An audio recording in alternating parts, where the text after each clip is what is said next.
গ্রামের চারিদিকে সাজ সাজ রব, উচ্চ স্বরে বাজানো হচ্ছে সাউন্ড বক্স, জবাই হয়েছে শতাধিক গরু। দূর দূরান্ত থেকে আত্মীয়রা আসছে দল বেঁধে, শিশুরা পরেছে নতুন জামা কাপড়। উপলক্ষ একটাই, আজ মঙ্গলবার 14 ডিসেম্বর পৌষের শেষ বিকেলে জমিদার আমলের তালুক পরগনা সীমানায় অনুষ্ঠিত হবে 2 শতাধিক বছরের ঐতিহ্যবাহী 266তম গুটি খেলা। 266 বছরের গুটির ওজন কমেছে 16 কেজি। এবার খেলা হবে 24 কেজি ওজনের পিতলের গুটি দিয়ে। ময়মনসিংহের ফুলবাড়িয়া উপজেলার দেওখোলা ইউনিয়নের জমিদার আমলের তালুক পরগনা সীমানার লক্ষ্মীপুর গ্রামের নতুন সড়কে গুটি সংরক্ষণকারী মণ্ডল পরিবারের আবু বকর সিদ্দিক দল বেঁধে গুটি নিয়ে মাঠে উপস্থিত হওয়ার পর শুরু হবে গুটি খেলা। প্রথমে উত্তর, দক্ষিণ, পূর্ব, পশ্চিমে খেলা শুরু হলেও পরে খেলা শুরু হয় খণ্ড খণ্ড অংশে।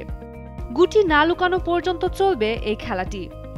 গায়ের জোরে এ খেলা অনুষ্ঠিত হয় বলে অনেকে এ খেলাকে হুমজিকালি বা হুম গুটি খেলা বলে থাকেন।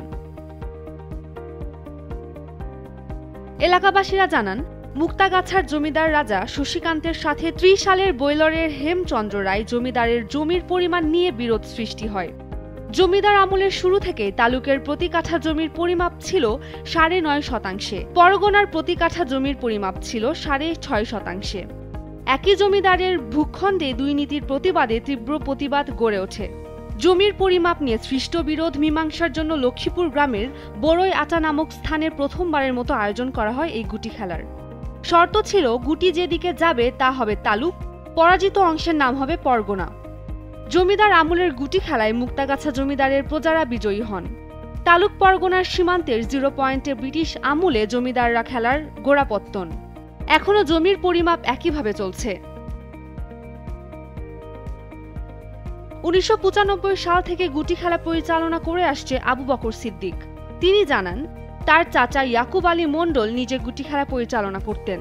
তার চাচার বয়স বেড়ে যাওয়ায় তিনি গুটিটি তার হাতে তুলে দেন। এ পর্যন্ত কোনো ঝামেলা ছাড়াই গুটি খেলা চলছে। হাজার মানুষের সমাগম হলেও কোনো ঝগড়া বিবাদ হয়নি।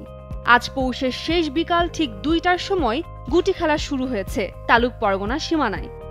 এক সময় গুটি খেলা হতো 40 কেজি ওজনের গুটি দিয়ে। অতি প্রাচীনকাল থেকে পিতলের গুটি দিয়ে খেলার কারণে বছরে একবার গুটি সংস্কার করার কারণে এখন গুটির ওজন দাঁড়িয়েছে 24 কেজিতে। সাবেক বিজিবি সদস্য মামুন জানান, তার পিতার নাম আব্দুল কাদের। গুটি খেলার পূর্বাঞ্চলের আয়োজক ছিলেন, পরে তার নামের সাথে যুক্ত গুটি কাদের। এটা তো আনন্দ, এই এলাকা খালি না, মনে করেন এখান থেকে 2-3 কিলো দূর পর্যন্ত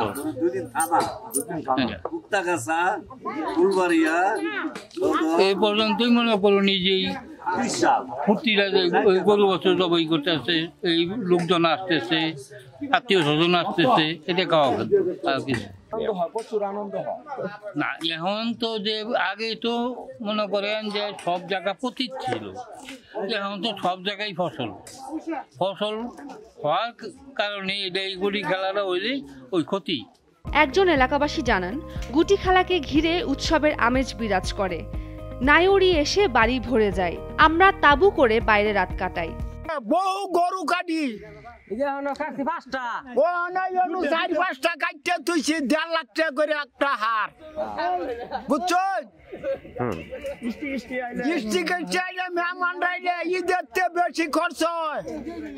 10টা ভাবি লাগে, লাউ কই, ডাল কই, এই মাংস কই, আঙ্গর মেহমানরা জায়গা দিবার পাই না। আমরা লাস্টে উড়ানো তাম্বু বিছাইতাম লাগে।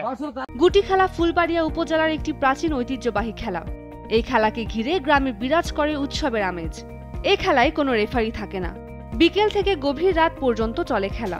কখনো 2-3 দিন পর্যন্ত খেলা চলার রেকর্ড আছে। এক এক এলাকার এক একটি নিশানা থাকে। ওই নিশানা দেখে বোঝা যায় কারা কোন পক্ষের লোক। গুটি কোন দিকে যাচ্ছে তা মূলত চিহ্নিত করা হয় নিশানা দেখেই।